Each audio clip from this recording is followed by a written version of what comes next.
안녕하세요. 마리의 서재의 마리입니다.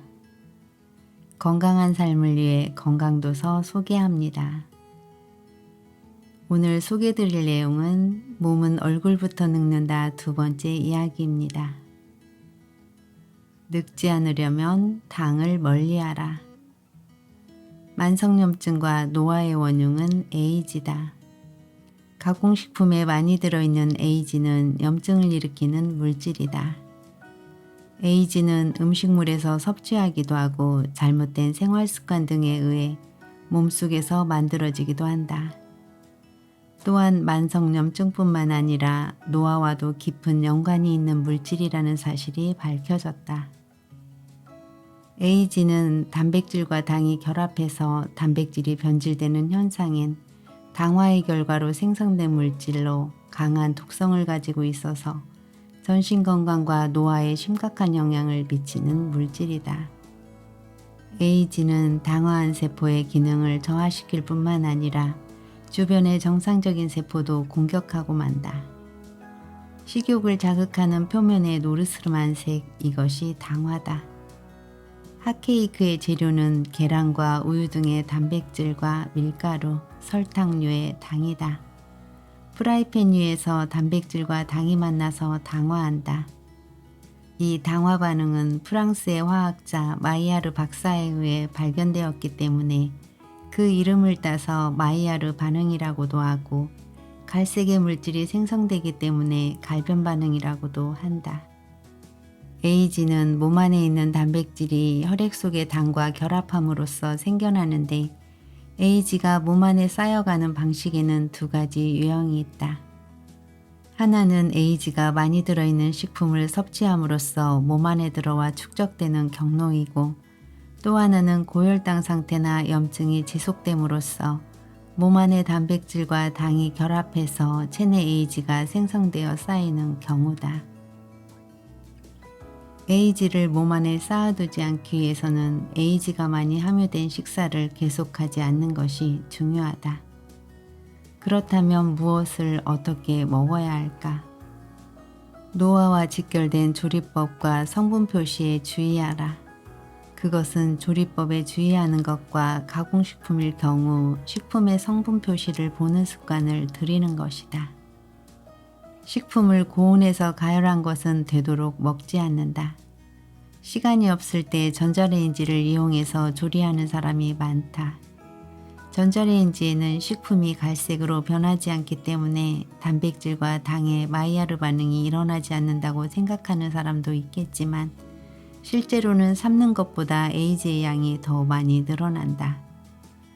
전자레인지는 마이크로파로 식품의 분자를 진동시켜서 고온으로 만든다. 그렇기 때문에 구웠을 때처럼 색이 나지 않아도 마이야르 반응과 같은 상태가 된다.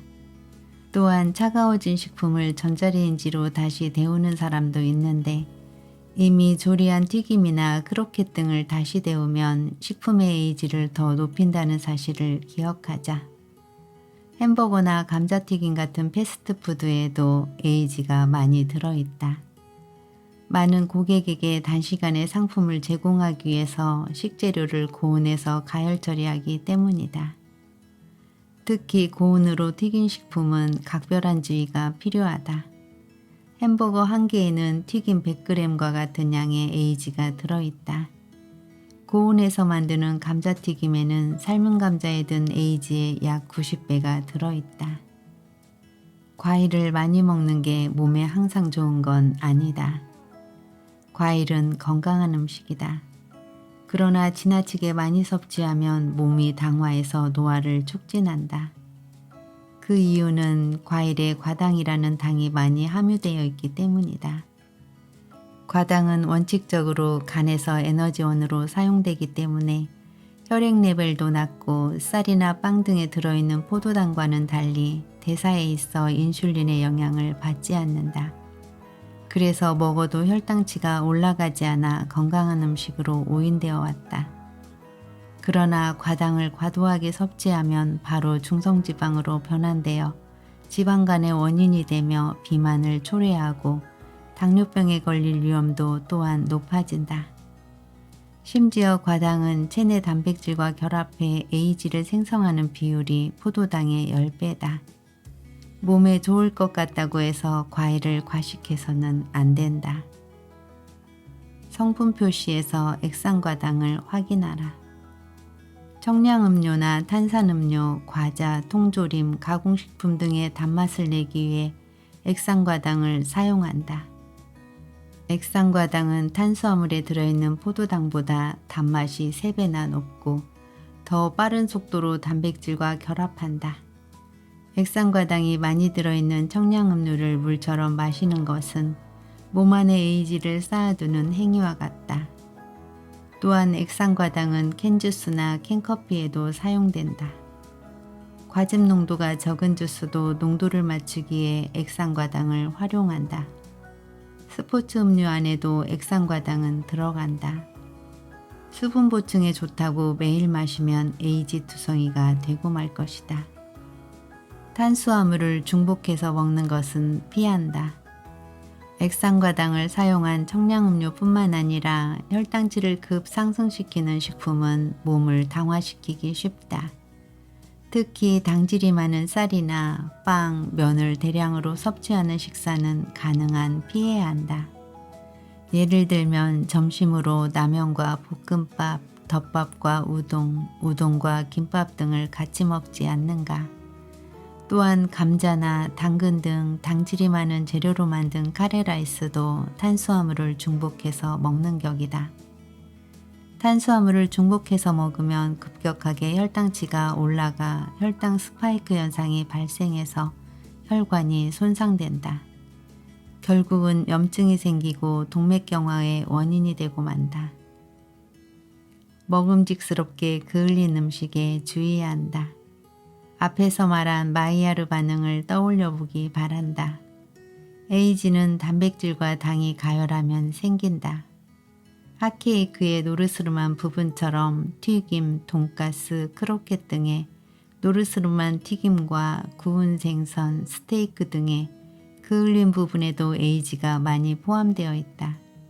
예를 들면 고기가 구워질 때 붉은색에서 갈색으로 변하는 색깔의 변화는 고기에 들어있는 당이나 단백질이 열로 인해 결합하면서 발생한다. 구수하게 그을린 식재료는 식욕을 자극하지만 너무 많이 먹지 않도록 주의하기 바란다. 또한 튀김이나 소테에는 레몬이나 연귤, 유자 등을 짜서 먹으면 에이지를 조금이라도 줄일 수 있다.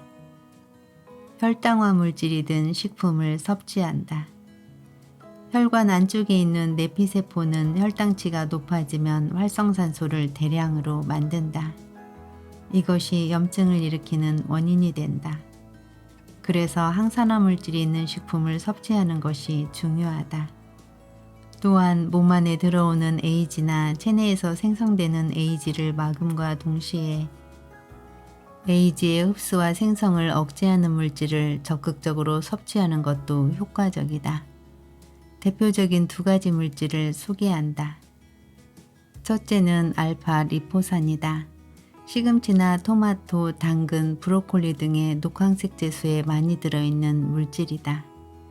인간의 세포 안에 원래 있는 물질이지만 나이를 먹으면서 감소한다. 체내에서는 대사를 돕는 보조 요소의 하나로 에이지를 억제하는 작용을 한다. 둘째는 설포라판이다. 브로콜리의 새순에 많이 들어있는 물질이다. 식물에 많이 들어있는 천연화학물질 파이토케미컬의 일종으로 에이지 형성을 억제한다. 염증과 노화를 막는 조리법. 조리를 하는 방법은 여러 가지지만 기름을 사용해서 고온으로 조리하면 재료 안의 에이지 양이 늘어난다. 닭고기의 경우 구운 치킨은 백숙의 약 6배, 튀김은 약 10배의 에이지를 포함한다. 백숙은 가열 온도가 100도를 넘지 않지만 기름으로 튀기면 150도에서 200도의 고온이 되기 때문이다. 가능한 한 체내에 에이지를 쌓아두지 않기 위해서는 날것으로 먹을 수 있는 재료는 날것으로 먹는 것이 좋다. 가열할 필요가 있을 때는 찌거나 삶거나 끓여야 에이지가 덜 생성된다. 굽거나 튀기는 등 고온으로 조리하는 방법은 되도록 피하자. 뜻밖의 맹점은 전자레인지에 의한 가열이다.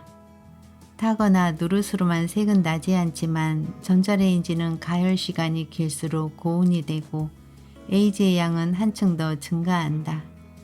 따뜻하게 먹으려고 전자레인지로 튀김을 데우는 행동은 몸을 노화시키는 원인이 된다. 잔소리 같지만 다시 한번 말해두자. 전자레인지로 음식을 데우는 것은 에이지를 늘린다. 날로 먹는 편이 좋지만 날로 먹을 수 없는 식재료도 많다. 그럴 때는 어떻게 해야 할까? 저온으로 쪄서 고온에 가열하는 것을 피하는 조리법을 사용한다. 100도 이하의 저온에서 찌는 방법은 재료 본연의 맛을 더 살리는 효과도 있다. 우선 고기나 생선을 먼저 저온으로 쪄둔다. 그런 다음 표면만 살짝 굽는다. 이미 속까지 익었기 때문에 장시간 고온에서 가열할 필요가 없어 에이지가 덜 생성된다. 이미 속까지 익었기 때문에 장시간 고온에서 가열할 필요가 없어 에이지를 줄일 수 있다. 또한 사용하는 기름에도 주의해야 한다. 샐러드유는 상하기 쉬우므로 이왕이면 질 좋은 올리브 오일이나 들기름을 선택하는 것이 낫다. 오늘은 여기까지입니다. 감사합니다. 사랑합니다.